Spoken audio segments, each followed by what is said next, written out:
حضور فرماتے جس نے ان چاروں سے پیار کیا کل قیامت کے دن جنت میں محمد کے ساتھ ہوگا.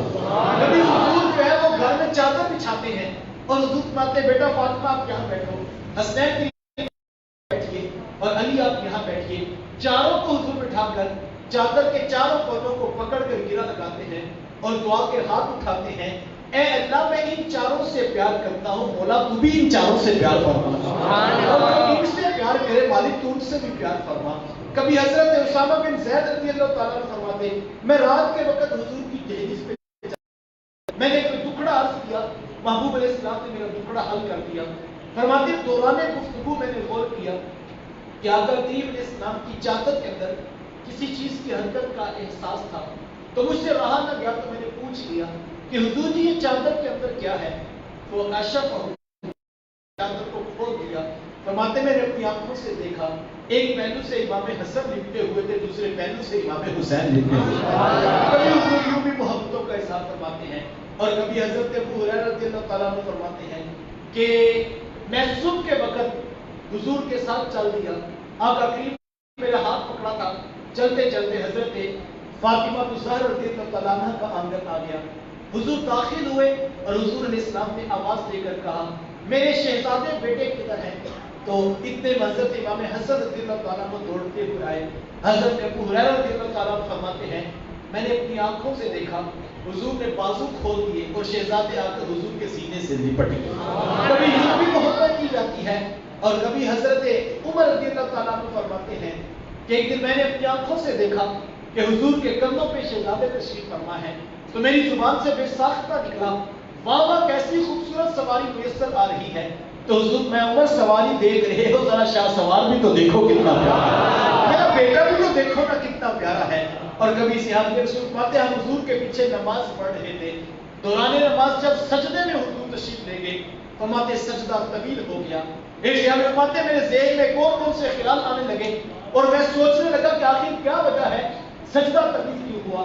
فرماتے پھر دوران نماز میں نے سر اٹھا کے دیکھنا چاہا کہ دیکھو تو صحیح وجہ کیا ہے, اتنا طویل سجدہ آج کیوں ہو گیا. فرماتے جب میں نے سر اٹھا کے دیکھا سب سجدے میں گرے ہوئے تھے, اللہ کے رسول صلی اللہ علیہ وسلم مالی کی دہلیز پہ سجدہ فرما رہے تھے, صحابہ پیچھے حضور کے سجدہ فرما رہے تھے. اور فرماتے میں نے منظر اتنا خوبصورت دیکھا کہ آج تک آنکھیں نہیں ملتی ہیں. منظر کیا تھا کہ اللہ کے رسول سجدے میں ہیں اور حضور کی مبارک پشت پہ امام حسین بیٹھے ہوئے ہیں. حضور سجدے سے سر نہیں اٹھاتے, کیوں؟ اس لیے کہ کہیں میرے حسین گر نہ جائے. اتنی محبت سے حضور نے نوازا تھا. اللہ اکبر, اتنا پیار میرے حضور کیا کرتے تھے. حضور نے سر اندر نہیں اٹھایا کہ کہیں میرے حسین گر نہ جائیں. پھر حضرت امام حسین رضی اللہ تعالیٰ عنہ نے کربلا کے اندر اس سجدے کی لاج کو دکھایا. حضور نے سر اس لیے نہیں اٹھایا تھا کہ میرا بیٹا گر نہ جائے, اور امام علی مقام رضی اللہ تعالیٰ عنہ نے مالک کی دہلیز سے کربلا میں سر اس لیے نہیں اٹھایا کہ رسول کے جھنڈے کا, رسول اللہ کے دین کا جھنڈا نہ گر جائے, اور انہوں نے اس کی لاج نبھائی. کبھی حضرت حذیفہ رضی اللہ تعالیٰ عنہ اپنی کہانی سناتے ہیں. ایک دن میں نے اپنی والدہ سے عرض کی اگر آپ مجھے اجازت دیں تو میں مغرب کی نماز حضور علیہ السلام کے پیچھے نہ پڑھ کر آؤں, اور ابھی میں وعدہ کرتا ہوں کہ میں آپ کے لیے اور اپنے لیے بخشش کی دعا بھی کرواؤں. تمہارے کہا بیٹا تم دیر کیوں کرتے ہو, جلدی حضور کی چوکھٹ پر پہنچو اور خیال رکھنا میرے لیے بخشش کی دعا ضرور کرواؤں. کہا بھی میں ضرور دعا کرواؤں. فرماتے میں حاضر خدمت ہوا اور آ کر میں نے مغرب کی نماز مکمل ہو گئی. صحابہ اٹھ کے گھروں کو چلے گئے اور میں وہیں پر بیٹھ کر انتظار کرتا. آقا کریم علیہ السلام اپنے معمولات عبادت میں مصروف تھے اور وقت تک تیزی سے سمٹ رہا تھا, یہاں تک کہ عشاء کی اذان کا وقت ہو. اذان ہوئی, اقامت کہی گئی, محبوب علیہ السلام نے نماز پڑھائی. نماز پڑھ کر صحابہ گھروں کو چلے گئے اور میں وہیں پر بیٹھ کر انتظار کرتا. کیوں؟ اس لیے کہ میرا تو ابھی تک جو وہ معاملہ حل نہیں ہوا. میں کونے میں بیٹھا سوچ رہا تھا کہ کب موقع ملے گا اور عرض کروں گا کہ حضور ایک کرایا تھا, نمازیں بھی دو ہو گئی اور ماں سے چھٹی اس چیز پر دی تھی کہ بخشش کی دعا کرواؤ. یہ ساری کہانی اپنی ذہن میں ترتیب دے رہے تھے, لیکن ہمت نہیں بڑھتی کہ حضور اپنے معمولات عبادت میں مصروف تھے. فرماتے اسی کشمکش میں بیٹھا ہوا تھا کہ کب موقع ملے گا اور ساری داستان سناؤں گا. اتنے میں حضور اٹھے اور اپنے کاشانِ اقدس کی طرف بڑھنے لگے. تو میرا دل دھڑکنے لگا کہ حذیفہ اب تو موقع ہاتھ سے جا رہا ہے، اور اگر حضور گھر چلے گئے پھر تو صبح ملاقات ہوگی۔ ارادی طور پر نہ چاہتے ہوئے میرے قدم کچھ تیز ہوئے تو قدموں کی آہٹ پیدا ہوئی۔ آقا کریم علیہ السلام نے رات کے اندھیرے میں پیچھے پلٹے بغیر پوچھا، من ہاں، کون ہے یہاں پر؟ حذیفہ تو نہیں ہے؟ کون تو نام؟ جی حضور میں حذیفہ ہی ہوں۔ حضور میں حذیفہ، اللہ تجھے بھی بخشے تیری ماں کو بھی بخشے، بتا کام کیا ہے؟ حذیفہ اللہ تجھے بھی بخشے تیری ماں کو بھی بخشے، بتا کام کیا ہے؟ بندہ مٹ نہ جائے آقا پر تو وہ بندہ کیا ہے؟ بندہ مٹ نہ جائے آقا پر تو وہ بندہ کیا ہے؟ بے خبر ہو جو غلاموں سے وہ آقا کیا ہے؟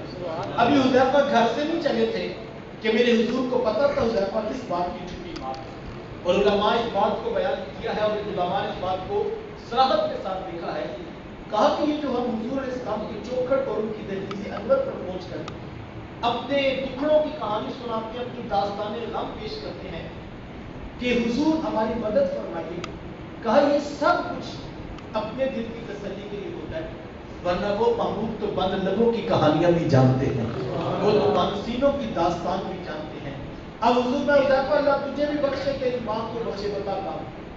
حضرت حذیفہ کو خوش کرے کہ میں تو اتنا بڑا وعدہ کر کے آیا تھا کہ کہوں گا کیسے، اور محبوب علیہ السلام نے تو بات لبوں تک بھی نہیں پہنچ رہے، اب یہ خاموش کھڑے ہیں تو حضور علیہ السلام نے خود ہی وقفہ سکون ہوا، اور حضور میں حذیفہ ابھی ایک فرشتہ میرے پاس آیا، لم ينزل الارض قط، جو آج سے پہلے کبھی زمین پر نہیں آیا، اور حذیفہ جانتے ہو آج وہ اسپیشل رب سے اجازت کس بات کی لے کر آیا تھا، اللہ و رسول عالم، اللہ اس کا رسول کو جانتا۔ حضور میں حذیفہ سنو، آج وہ اسپیشل رب سے اجازت اس لیے لے کر آیا تھا کہ مالک تو مجھے اجازت دے گا میں بھی تیرے رسول کو جا کے سلام نہ کر کے، تو حذیفہ کو ہمیں سلام کرنے کے لیے آیا۔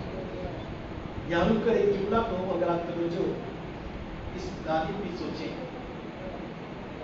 یا اگر آسمان پہ رہنے والے فرشتے ہو کر رب سے اجازت لے کر مدینے آ کے سلام کریں تو پھر کمال ہے مدینے والے کا۔ سبحان اللہ۔ فرشتے ہو کر آ کر سلام کریں اور امتی ہو کے پڑھنا بھول جائیں، یہ وہ وظیفہ میرے استاد مکرم فرمایا کرتے ہیں کہ یار سلام پڑھنے سے نہ روکا ہو، کہا یہ تو وہ وظیفہ ہے جو آپ نے حجر و شجر کو بھی عطا کیا، فرشتے بھی یہ وظیفہ پڑھ رہے ہیں اور حجر و شجر بھی یہ وظیفہ پڑھ رہے ہیں۔ حضرت علی المرتضیٰ رضی اللہ تعالیٰ عنہ فرماتے ہیں آج تک میں اس پتھر کو بھی حضور جب بھی اس کے قریب سے گزرتے تھے وہ حضور کو سلام پیش کیا کرتا تھا، یار پتھر ہو کے سلام پڑھے اور امتی ہو کے جھگڑا کرے، پھر امتی کو سوچنا پڑے گا میں کس جگہ پر کھڑا ہوں۔ صحابی کا نام ہے حضرت یعلا بن مرہ رضی اللہ تعالیٰ، وہ وقت میں کسی سفر میں حضور علیہ السلام کے ساتھ تھا کہ رستے میں آقا کریم علیہ السلام نے کسی جگہ پر قیام کیا اور حضور وہاں میں اس طرح ہو گئے، آقا کریم علیہ السلام سو گئے اور فرماتے میرے مقدر کے میں حضور کی پہرہ داری کے پاس کھڑا، اللہ اکبر، ان کی دہلیز کے دربان شہنشاہوں سے زیادہ فضیلت رکھتے ہیں۔ اب حضرت یعلا بن مرہ رضی اللہ تعالیٰ میں حضور کے پاس دربانی کر رہا تھا اور حضور کے پاس پہرہ داری میں کھڑا، تھوڑی دیر کے بعد میری آنکھوں نے عجیب منظر دیکھا۔ منظر کیا تھا کہ دور صحرا میں ایک درخت نے یوں دائیں اور بائیں حرکت کی اور اپنی جڑوں کو اکھاڑا اور تنے کے بل بوتے چلتا ہوا حضرت محبوب کے قدموں کے پاس کھڑا، فرماتے میری آنکھ کی حیرت سے پھٹی رہ گئی کہ بلا درخت بھی کبھی چلتی ہے، لیکن منظر بڑا عجیب تھا۔ فرماتے میں دیکھ رہا ہوں درخت کھڑا ہے اور حضور آرام فرما رہے، تھوڑی دیر کے بعد وہ درخت واپس پلٹا اور کہیں پر جا کر وہ درخت ہو، آقا کریم علیہ السلام جب بیدار ہوئے تو مجھ سے رہا نہ گیا، تو میں نے پوچھ ہی لیا کہ حضور آج بڑا عجیب منظر دیکھا، حضور میں آج کیا دیکھا؟ عرض کی حضور وہ جو سامنے صحرا میں میں ہاں وہ عرض کی حضور تھوڑی دیر پہلے وہ یہاں پہ آیا اور حضور وہ یہاں پہ کیوں آیا ہوا؟ جنہوں نے منظر دیکھا ہے وہ تو حیرت سے پوچھ رہے اور میرے حضور کے چہرے پہ کوئی حیرت نہیں، کوئی مجھے کہے میں نے چلتا ہوا درخت دیکھا تو میں تو مانوں گا ہی، اور میں حیرت سے کہوں گا دلیل پیش کرو یہ منظر ہوا کیسے؟ نہ میرے حضور حیرت زدہ ہوئے نہ میرے حضور نے دلیل مانگی، کیوں؟ اس لیے کہ میرے حضور جانتے تھے کائنات کا چپا چپا تو رب نے میری نگاہوں میں رکھا۔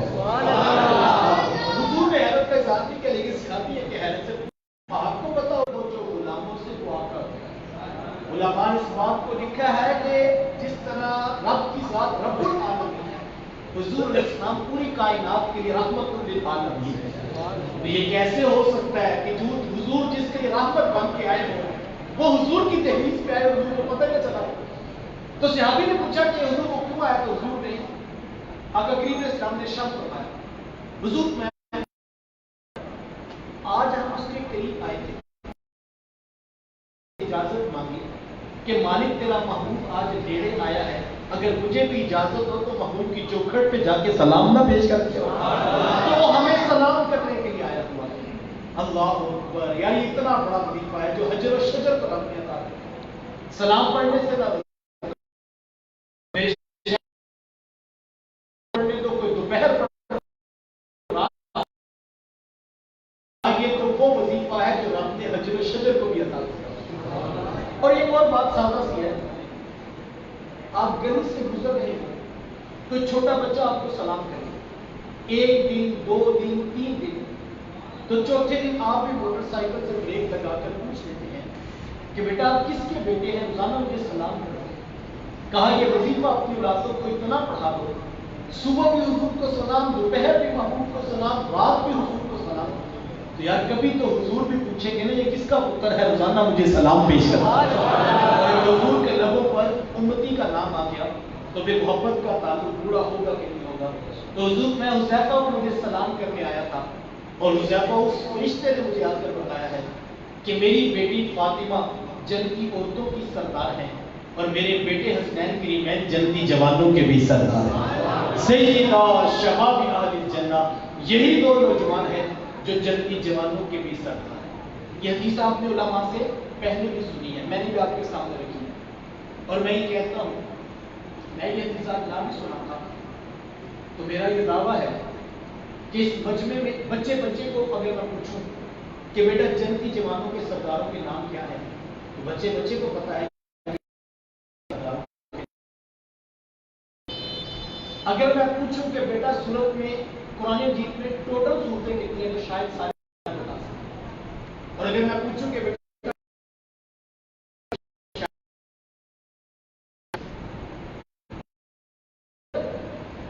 صورتیں مکی اور جنتی جوانوں کے سرداروں کے نام پکے یاد ہو جائیں، اور میں یہ بھی اگر کہوں کہ اسکول والوں نے صورتیں کتنی ہیں، مکی کتنی ہیں، مدنی یہ یاد کروایا ہے، اسکول والوں نے یہ نہیں یاد کرایا تھا کہ جنتی جوانوں کے سردار کو، لیکن ہمیں یہ بچوں کو یاد ہے، وہ یاد نہیں، سلیبس کی بات یاد نہیں ہے، جو آج ہر سال امتحان دینے کے بعد بھی یاد کر رہا، لیکن وہ جو اسکول والے نے نہیں پڑھایا، جو کسی مدرسے والے نے پڑھایا، وہ آج پوری دنیا میں بسنے والے مسلمان کے 7 سال کے بچے کو بھی پتا ہے کہ جنتی جوانوں کے سرداروں کے نام کیا ہے۔ یاد پوری کائنات عالم میں بچے کو پتا ہے، وہ سبق جو ہمارے استادوں نے نہیں پڑھایا، وہ سبق جو ہمارے اسکول والوں نے نہیں پڑھایا، تو پتہ کیسے لگتا ہے؟ اور اگر میں یہ بھی کہوں کہ ایک دن ماں باپ نے بیٹھ کے شاید اس طرح انتصاب میں نہ پڑھایا ہو کہ پتر یہ سوال ہے جنتی جوانوں کے سرداروں کے نام، اور یہ نام ہے، قرآن کی مکی اور مدنی صورتوں کی تعداد بچوں کو شاید نہ یاد ہو۔ وہ پیغام جو آقا کریم علیہ السلام نے ایک صحابی کو رات کے اندھیرے میں ایک بار بتایا، آج امت کے بچے کو یاد ہے، کیوں یاد ہے؟ صاحب یہ وہ پوری امت تک پہنچا ہے، اس پیغام کے پھیلانے والا ہے، شان اہل بیت کی ہے، بات سمجھ میں آتی ہے کہ عظمت، اور میرا ایک دوسرا بھی دعویٰ آپ سے، حسنین کریمین رضی اللہ تعالیٰ عنہ، ان کی عظمت میں میں نے بھی مختصراً آپ کے سامنے احادیث پڑھی ہیں، اور ساری حدیثیں موجود ہیں کہ کبھی حضور کندھوں پر کھڑا کرتے ہیں، کبھی سینے پہ کھڑا کرتے ہیں، کبھی ایک مبارک زبان ان کے منہ میں رکھتے ہیں، کبھی حضور منبر سے خطبہ چھوڑتے ہیں، کبھی حضور ان کو شہزادے فرما دیتے ہیں، کبھی ان کو جنتی جوانوں کے سردار فرما دیتے ہیں، کبھی حضور مانتے ہیں کہ میرے سے ہیں اور میں ان سے ہوں، کبھی حضور چادر پہ دعا بخشش کرتے ہیں۔ لیکن ایک اور بات یاد رکھیے، آقا کریم علیہ السلام کے ساتھ ان شہزادوں نے 7 سے 8 سال گزارے، بچپنا حضور کے ساتھ گزارا ہے، اور 4-5 سال کا بچہ ہو، اس کا نانا یا اس کا دادا کوئی جملہ کہے تو بچے کو اور وہ ہے خود بیان نہیں کی. جتنی فضیلتیں ہیں وہ بچپن کی ہیں. اللہ کے رسول نے بچپن میں فرمایا تھا یار یہ ساری فضیلتیں میں نے بھی آپ کے سامنے سنائی اور یہ واقعی اس بیان کا حق ہے اور حضور علیہ السلام نے ان کو یہ شان عطا کی تھی. لیکن ان ساری شانوں کو اہل بیت نے خود بیان نہیں کیا. کیوں؟ اگرچہ وہ خود بھی بیان کرتا تو پھر بھی فضیلت والی بات ہے. لیکن یہ آپ جانتے ہیں حضور کی تربیت مزاج ہے کہ آقا کریم علیہ السلام کی تربیت یافتہ انہوں نے اپنی فضیلتیں خود بیان نہیں کی ہیں. زمین کا چپا چپا ان کی فضیلتیں بیان کرتا. اور صحابہ اس دور میں وہ داعی تھے، وہ مبلغ تھے جو قسمیں اٹھا اٹھا کے فرماتے تھے کہ یار ان سے حضور نے پیار کیا، اس طرح بھی کیا، اس طرح بھی کیا، اس طرح بھی حضور نے محبت کی. اللہ اکبر. خود اللہ کے رسول صلی اللہ علیہ وسلم نے ارشاد فرمایا نصیبت بھی آنا تارک الدین کا ہے. فرمایا میں دو باری چیزیں تمہارے درمیان چھوڑے گا، ایک اللہ کی کتاب قرآن مجید اور دوسرا میرے اہل بیت رسول. اور میں جب تک تم ان دونوں کو مضبوطی سے پکڑے رکھو گے تم میرے بعد کبھی گمراہ نہیں ہو. یہاں ذہن میں سوال پیدا ہوتا ہے کہ ہمیں کچھ ضمانت دی گئی تھی کہ تم کبھی گمراہ نہیں ہوگے، لیکن آج 1400 سال گزرے ہیں، جو حالت ہے وہ کسی سے بھی وقت نہیں ہے. فتنے، فسادات، فرقہ واریت اس طرح سے آگے بڑھی کہ آج امت جتھوں، گروہوں، فرقوں اور ٹکڑیوں میں تقسیم ہوتی ہوئی نظر آ رہی ہے. یا آقا کریم علیہ السلام نے کچھ ضمانت دی تھی تو میرے بعد کبھی گمراہ نہیں ہوگا، لیکن ہمارا جو حال ہے وہ کسی سے وقت بھی نہیں. حضور ضمانت دیں کہ گمراہ نہیں ہوگی اور امت 14 صدیاں بھی قائم نہ رہ سکے، اور جو حالت ہے وہ میرے اور آپ کے سامنے. تو وجہ کیا ہے؟ علماء نے بڑی خوبصورت وجہ بیان کی. کہا کہ کریم علیہ السلام نے ضمانت تو دی تھی کہ گمراہ نہیں ہوں، لیکن ساتھ میں شرط بھی لگائی تھی جب تک قرآن اور اہل بیت کو پکڑ سکو. اور اگر آج امت میں کوئی شخص یا کوئی فرد گمراہ ہو رہا ہے تو اس کو غور کرنا پڑے گا کہ یا تو اس نے کہیں پر قرآن چھوڑ دیا ہے یا کہیں سے اس نے اہل بیت چھوڑ دی ہے. مبارک ہو ان سب کو جن کے ایک ہاتھ میں قرآن ہے، دوسرے ہاتھ میں اہل بیت کا دعویٰ. یہ ضمانت ہے آقا کریم علیہ السلام کے. رسول نے فرمایا تھا، ایک اور حدیث کا مفہوم ہے، فرمایا کہ میرے اہل بیت کی مثال کشتی نوح کی طرح ہے. جس طرح کشتی نوح میں سارے لوگ جو سوار ہو گئے وہ کامیاب ہو گئے، وہ مراد کو پہنچ گئے، اور جس نے کشتی میں سواری نہیں کی وہ سیلاب کی روح میں آ گیا اور وہ پھٹک گیا اور وہ نیست و نابود ہو گیا. فرمایا میری اہل بیت کی مثال کشتی نوح کی طرح، یعنی جس طرح اس کشتی میں سوار ہونے والے بامراد ہو گئے، اس طرح اہل بیت کی کشتی میں آنے والے بھی کامیاب ہو جائیں گے. اور دوسری حدیث علماء فرماتے ہیں کہ نبی اسلام کا فرمان نشان ہے. فرمایا میرے صحابہ چمکتے ستارے ہیں، تم جس کے پیچھے بھی چلو گے راہ ہدایت کو پاؤ گے. یعنی صحابہ کی عظمت ستاروں کی عبادت کراتی ہے اور اہل بیت رسول کی عظمت کشتی نوح کے ساتھ سمجھائی گئی.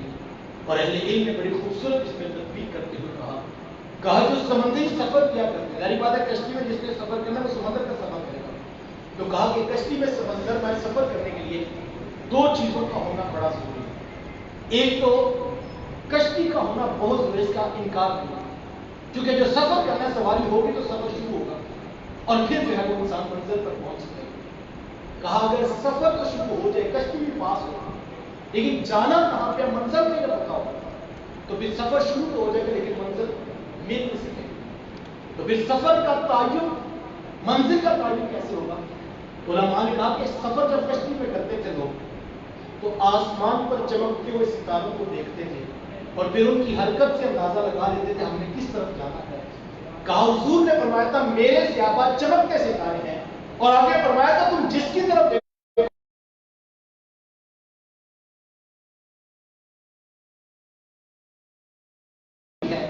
اور وہ یہ سمجھے کہ میں پہنچ جاؤں گا، اس کا سفر شروع تو ہو سکتا ہے لیکن منزل نہیں ملے گی.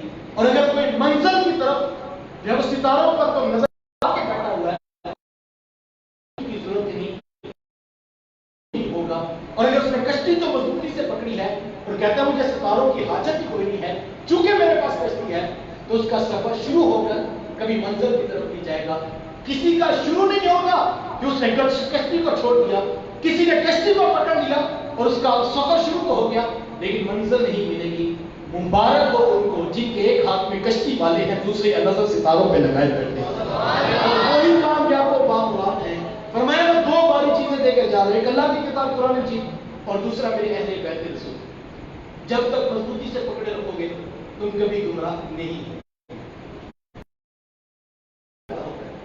کہ جب اللہ کی کتاب قرآن مجید ہمارے پاس موجود ہے، ہر دکھ کا مداوع قرآن، ہر بیماری کا علاج قرآن، ہر مرض کی شفا قرآن، ہر سوال کا جواب قرآن، ہر خشک و تر کا ذکر قرآن میں موجود ہے۔ اتنی کافی واقعی شافی کتاب کہ جب مولا کائنات حضرت علی رضی اللہ تعالیٰ نے خود پوچھا کہ حضور جب اتنے فتنے برپا ہو جائیں گے قرب قیامت کے نزدیک تو بچنے کی صورت کیا ہوگی؟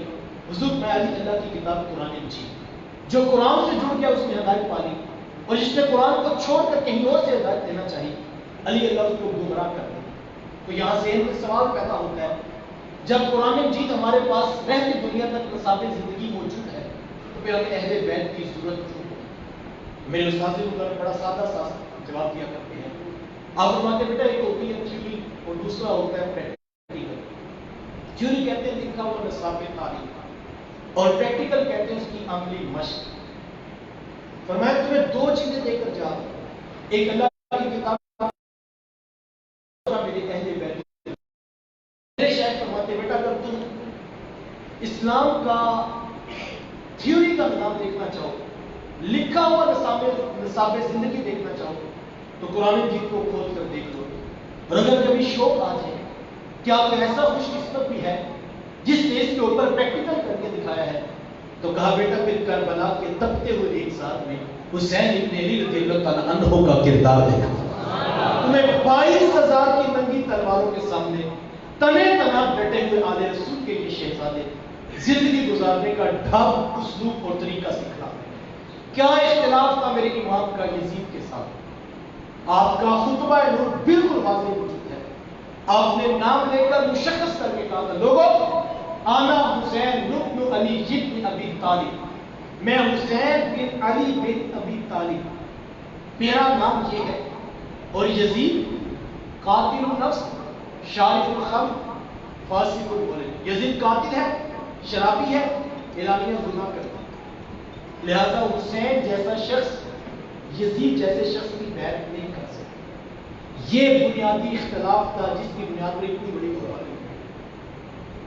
آج مجھے اور آپ کو یہ سوال پیش نظر رکھنا چاہیے، اختلاف یہ تھا قاتل، شرابی، اعلانیہ گناہ کرنے والے کے آپ کی بیعت نہیں۔ آج میں اپنا محاسبہ کروں، آپ اپنے اندر اتر کر دیکھیں، جن کے نام کی حمایت میں ہم کھڑے ہیں، اور یہ میری اور آپ کی سعادت اور یہ میرا اور آپ کا اعزاز ہے، اس کا انکار نہیں، لیکن انہوں نے تو شرابی کے ہاتھ میں ہاتھ نہیں پکڑایا۔ جواب ملا کر ہاتھ نہیں پکڑاتے، پورا خاندان نبوت کاٹ کر، یار ایک ہاتھ ہی تو پکڑانا تھا، پورا خاندان نبوت بچایا جا سکتا ہے، اور جن کو بچانا ہے وہ پھر عام لوگ نہیں، اتنے قیمتی اتنے قیمتی اتنے قیمتی کہ میں کہتا ہوں بعد میں آنے والے آل رسول کے بدن پر لگے ہوئے بال کی قیمت نہیں ادا کر سکتے، اتنے قیمتی ہیں کہ بعد میں آنے والے سارے پکڑے میں کھڑے کیے جائیں تو ایک بال کی قیمت نہیں ادا ہو سکتی۔ یا جن کا بال اتنا قیمتی ہے ان کا خون کتنا قیمتی ہے، پھر ایک شخص کا نہیں 72 لوگ کٹنے کے لیے تیار ہے، پوری تاریخ کربلا دکھائی، کسی ایک بچے نے بھی آگے نہیں کہا کہ دوبارہ ذرا سوچ لیتے ہیں۔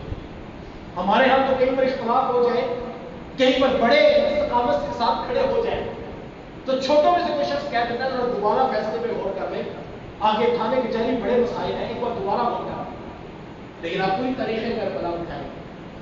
میرے امام نے چراغ بجھا کے کہا ان کو میں مطلوب ہوں، وہ میرے خون کے پیاسے ہیں، تم کسی کا ہاتھ پکڑ کر چلے جاؤ، میں کسی سے کوئی گلہ نہیں کروں اور تم سب کو اجازت دیتا ہوں، لیکن بچے کا یہ جواب تھا اگر آپ نہیں تو پھر جی کے کرنا بھی کیا ہے، ہم تو آپ کے ساتھ کھڑے ہیں، کٹ جانے سے آگے تو رستہ ہے ہی نہیں ہے تو ہم پھر بھی کھڑے ہیں، یہی زندگی ہے ہماری، آپ کی حمایت میں خون پیش کرنے کی ہماری زندگی ہے۔ میرے امام کے ساتھ وہ 72 لوگ کٹنے کے لیے تیار ہیں، اتنے قیمتی کے کائنات میں اس کے بعد ایسا قیمتی شخص نہیں بچے، اتنے قیمتی لوگ، اس بات پر میں اور آپ توجہ کریں، اتنی قیمت ادا کر کے بچتا گیا ہے، پیچھے کچھ نہیں بچتا، لیکن بچایا گیا انہوں نے پھر اپنے نانا کا دین بچا لیا۔ اور یہ بات یاد رکھیں، جب آپ کسی چیز کی قیمت دیتے، میری جیب میں پیسے بڑے قیمتی ہیں، میں کوئی چیز خریدنا چاہتا ہوں، اپنے پیسے دیتا ہوں تو جو خریدتا ہوں وہ زیادہ قیمتی ہے۔ میں گاڑی خریدتا ہوں تو گاڑی میری نگاہ میں قیمتی ہے تو پیسے دے کے گاڑی لے لیتا ہوں، اور میرے نگاہ میں گھر قیمتی ہے تو میں گاڑی بیچ کے گھر لے لیتا ہوں۔ جو میں لیتا ہوں، جو میں بچاتا ہوں، وہ میری نگاہ میں قیمتی ہے، اور جو میں لٹا دیتا ہوں میری نگاہ میں وہ قیمتی نہیں۔ مجھے پھر کہنا پڑے گا، آل رسول جانتے تھے دھرتی پوری پر 72 وجود وہ ہے جن کی رگوں میں اللہ کے رسول کا خون ہے، اور وہ اتنے قیمتی ہیں کہ پوری کائنات بعد میں آنے والوں کے ایک قطرے کی قیمت نہیں دے سکتی، پھر وہ 72 کتنے قیمتی ہو گئے۔ لیکن انہوں نے پھر وہ بچانے کا فیصلہ کیا۔ وہ لوگ تھے جو جانتے تھے 72 کیا 72 لاکھ بھی کاٹ دیں تو نبی کے دین کا جھنڈا پھر بھی قیمتی، جو بچایا تھا وہ دین تھا۔ آج میں اپنے 6 فٹ کے 5 فٹ کے وجود میں دیکھوں، آپ اپنے وجود میں دیکھیں، ہم اپنے 5 مرلے کے مکان میں دیکھیں کہ آل رسول نے تو کربلا سے کچھ نہیں بچا کے بھیجا، صرف دین رسول پورا بچا کے بھیجا ہے۔ یزید یہ نہیں کہ وہ کفر کرتا تھا، لیکن اسلام کے کلمہ توحید کے ساتھ گناہ کبیرہ جوڑنا چاہتا تھا، اتنا اختلاف بھی برداشت نہیں ہوا، کہا آدھا دین نہیں، سب کچھ بھی ڈوب جائے تو اپنے نانا کی زبان سے نکلا پر حرف حرف بچا کے بیچے۔ اور آج اگر ممبروں میں آپ پر دین کامل موجود ہے تو آل رسول کے خون کا صدقہ ہے، وہ قیمت میں نے دیکھا اپنے وجود میں، کیا وہ دین مجھے نظر آتا ہے؟ میں اپنے 4 دیواری 5 مرلے کے مکان میں دیکھوں، کیا وہ دین جو آل رسول نے بچا کے بھیجا وہ نظر آتا ہے؟ اگر نظر آتا ہے تو پھر مجھے آپ کو مبارک ہو، اور اگر ایسا نہیں ہے سائن تو پھر اگر ہم سے کل پوچھ لیا گیا کہ ہم نے تو 6 ماہ کے بچے لٹا کر دین رسول تمہارے تک خالص پہنچایا تھا، تم بتاؤ تم نے اس دین کے ساتھ کیا کیا تھا؟ تو ہم آج تو نوجوان کہتا ہے کہ جب تک سرے عام ٹیبلوں پر شراب کی بوتلیں نہ سجا لیں ہمیں جو ہے وہ مہندی اور رسم حنا کا لطف نہیں آتا۔ کوئی کہتا ہے میرے دوست راضی نہیں ہوتے، تو کوئی کہتا ہے میری برادری کا مسئلہ ہے، کوئی کہتا ہے کہ میرے اسٹیٹس کا ایشو ہے، میرا اٹھنا بیٹھنا بڑی ایلیٹ کلاس میں ہے۔ یہ سارے جب بہانے پلڑے ایک میں رکھیں اور دوسری طرف وہ 72 آل رسول کا خون ایک پلڑے میں ہو، پھر میں سوچوں میں نے کس جگہ پہ کتنا وزن ڈالنا ہے۔ واصف علی واصف کے رحمہ نے بڑی تلخ بات کہی تھی، آپ فرماتے آج کے انسان کا المیہ یہ ہے کہ وہ زندگی تو فرعون کی چاہتا ہے، آخرت میں ساتھ موسیٰ علیہ السلام کا مانگتا ہے۔ اگر اسی فلسفے کو میں آگے 2 قدم لے چلوں، آج کے انسان کا المیہ بھی شاید یہی ہے کہ وہ یہ زندگی تو یزید جیسی چاہتا ہے، لیکن کل وہ پچم حسین کے نیچے جگہ بھی مانگتا ہے، تو صاحب ایسے نہیں ہوتا ہے، جیسی زندگی گزار رہے ہیں کل وہ آخرت ویسی ہی ہوگی۔ مجھے اور آپ کو اس کے اوپر بار بار غور کرنا ہے۔ یہ محرم الحرام کے بابرکت ایام، یہ تجدید وفا کے ایام ہے، یہ نئے جذبے کو ابھارنے کے ایام ہے، جو گزر چکا وہ ہو چکا۔ میں اور آپ دوبارہ سے نئے جذبوں کے ساتھ عہد وفا کریں اور تجدید وفا کریں کہ ہمارا جینا، ہمارا مرنا، ہمارا اٹھنا، ہمارا بیٹھنا، ہمارا سوچنا دین رسول کے تابع ہوگا۔ اور آج بھی جس رنگ میں یہ ذکیت آ جائے ہم ڈٹ کر اس کے مقابلے میں کھڑے ہوں گے۔ میرے امام نے یہ نہیں کہا تھا کہ میں یزید کی بیعت نہیں کرتا، کہا میرے جیسا شخص یزید جیسے شخص کی بیعت کر ہی نہیں سکتا ہے۔ تو یہ آج بھی میرے اور آپ کے لیے پیغام ہے کہ میں نے آپ نے اپنا وزن کہاں ڈالنا ہے۔ آئیے اپنی نسلوں کو، اپنی اولادوں کو اور اپنے بچوں کو دین سکھائیں، وہ دین جو امام علی مقام نے کربلا سے میرے اور آپ تک پہنچایا ہے۔ اس کے لیے مجھے اور آپ کو کوشش کرنا ہے، اور اس کے لیے مجھے اور آپ کو اپنے حصے کا چراغ روشن رکھنا ہے۔ اور اگر ہم اس طرف نہیں آتے سائیں تو پھر زبانی جمع خرچ کے نعروں سے شاید منزل نصیب نہ ہو سکے۔ مجھے اور آپ کو بار بار اس کے اوپر غور کرنا ہے، ورنہ ایک ہاتھ اتنا قیمتی کہ جس کے لیے 72 آل رسول کٹنے کے لیے تیار ہیں، یا ایک ہاتھ کو پکڑانا تھا، اگر پکڑا دیا جاتا سارا خاندانی بہت بچ جاتا۔ لیکن امام علی مقام رضی اللہ عنہ جانتے تھے یہ ہاتھ ایک فرد واحد کا ہاتھ نہیں، یہ امت رسول کا ہاتھ ہے، اور اگر آج یزید کے ہاتھ میں چلا گیا قیامت تک دوبارہ کوئی واپس لانے والا نہیں آئے گا۔ جب کوئی یزید کے خلاف کھڑا ہوتا لوگ اس کو کہتے ہیں بیٹھ جاؤ. جب آل رسول نے بیعت کر لی تھی تو پھر تم کون ہوتے ہو کھڑے ہونے؟ میرے امام جانتے تھے قیامت تک ظلم اور جبر کے خلاف یہ ہاتھ لوگوں کو کھڑا کرے گا. اور یہی وجہ ہے کہ آج پوری دنیا کے اوپر آپ فلسطین کی مثال دیکھیے. چھوٹے چھوٹے بچے ہاتھوں میں پتھر دے کر ٹینکروں کے مقابلے میں اور بمبوں کے مقابلے میں کھڑے ہیں. کیا ان کو نہیں بچا؟ کیا ان کو نہیں پتا کہ پتھروں کا مقابلہ ٹینکروں سے بمبوں سے نہیں ہوتا؟ لیکن وہ پھر بھی چھوٹے چھوٹے بچے کیوں کھڑے ہیں؟ میں کہتا ہوں وہ نہیں کھڑے، ان کی پشت پہ آج بھی میرے حسین کھڑے ہیں. آج ان کو بتا رہے کٹ جاؤ، لیکن یزید کے آگے جھکنا نہ، فتح تمہاری ہوگی. یہ پیغام ایسا ہے سر سے لے کر پاؤں تک، صبح سے لے کر شام تک. میں اور آپ کے لیے رسول کے لیے اپنا وقت ضرور نکالیے. میں یہ نہیں کہتا کاروباری زندگی نہ کریں، ضرور کمائیں، حلال کا لقمہ عبادت ہے کمانا، لیکن ساتھ ساتھ میں اور آپ اپنی اولادوں کی تربیت سے کبھی غافل نہ ہوں. اپنے بچوں کو قرآن سکھائیں، صاحب قرآن کی محبت، آل رسول کا پیار، اہل بیت رسول کا پیار اور اصحاب رسول کی محبت سکھائیے. یہ کل کامیابی فوز و کا پیغام ہوگا. ادارہ المصطفیٰ انٹرنیشنل حلقہ لاہور کا ایک پلیٹ. آئیے میں اور آپ اپنے حصے کی شمع روشن کریں. انشاءاللہ جیسے حالات بہتر ہوں گے، ہم نے الحمدللہ آپ کے شہر لاہور میں گلبرگ 3 میں المصطفیٰ اسلامک سینٹر کا آغاز کیا، جس میں بچوں کے لیے حفظ قرآن اور درس نظامی کا انتظام ہم نے کیا ہے.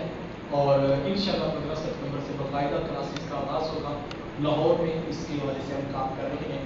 آئیے اپنے حصے کی شمع روشن کیجیے اور گھر گھر نگر نگر دین رسول کا جھنڈا بلند کیجیے. اور اللہ نے توفیق دی تو انشاءاللہ جیسے ہی تعاون کے یہ حالات مزید بہتر ہوتے ہیں تو ہفتہ بعد درس حدیث شریف کی نشست آپ تک پیغام پہنچ جائے گا. ایک نمبر نوٹ کر لیں. اس نمبر کے نوٹ کرنے کا آپ کو فائدہ یہ ہوگا کہ روزانہ کی بنیاد پر میرے شیخ طریقت پیرزادہ محمد رضا ثاقب مصطفی صاحب کا ایک ویڈیو کلپ ہم آپ سے شیئر کریں گے اور خود بھی سنیے، اپنی اولادوں کو بھی سنائیے. اور جب کبھی قبلہ مصطفی صاحب یہاں لاہور تشریف لائیں گے آپ کو اس کا بھی بار بار میسیج موصول ہوگا. نمبر نوٹ کیجیے گا 0308 888 5512 0308 88 512. اپنا نام، اپنے علاقے کا نام لکھ کر آپ میسیج کر دیں گے واٹس ایپ پر. ہمارا نمائندہ آپ کا نمبر سیو کر لے گا اور آپ کو بر وقت حضرت کے آنے کی اطلاع. اور جو دوست اس قرآن کے پیغام درس قرآن کی تحریک میں شامل ہونا چاہیں وہ بھی اس نمبر پر رابطہ کر سکتے ہیں ادارہ المصطفیٰ لاہور سے. اور تیسرا روزانہ کی بنیاد پر ایک ویڈیو کلپ 0308 88 85 512. اپنا نام، اپنے علاقے کا نام لکھ کر آپ واٹس ایپ کر دیں. اللہ تعالیٰ مجھے آپ کو توفیق